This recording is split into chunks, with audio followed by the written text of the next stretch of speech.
Yo, it's Guido coming at you with a quick tip. And in the further efforts of my outreach program of the stop doing that kind, you'll notice that I am in my char MLE. Take a look at the mini map down there in the situation as it stands. We have a good push going on over here. These three have been stuffing a bunch of our tanks. 1, 2, 3, 4, 5 of them.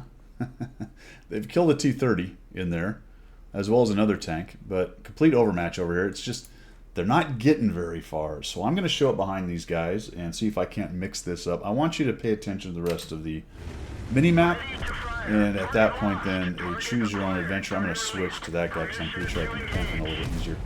It's unfortunate, but the IS-7 is able just to turn around and snap.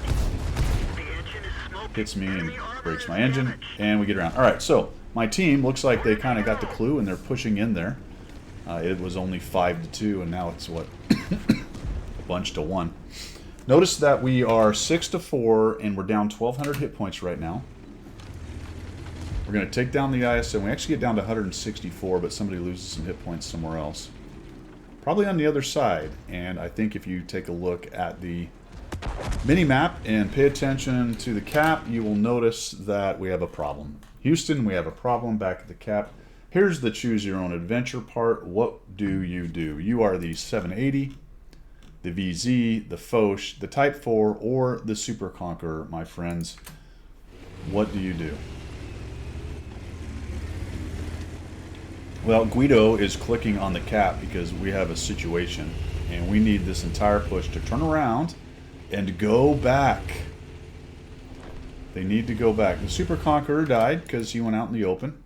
He actually had a lot of hit points. He just got absolutely farmed. And just like that, we're back to 4,000 hit points down. And every single one of the guys that was pushing, the same crew who couldn't figure out how to win a 5v2, it was actually 3 at one point, but he had 60-something hit points. The entire group of them is pushing into the Camp Alama Ding Dangs back there. Now there's 4 down here. 5, 6, 7 tanks of theirs. That's one guy left unspotted. The KPZ thing.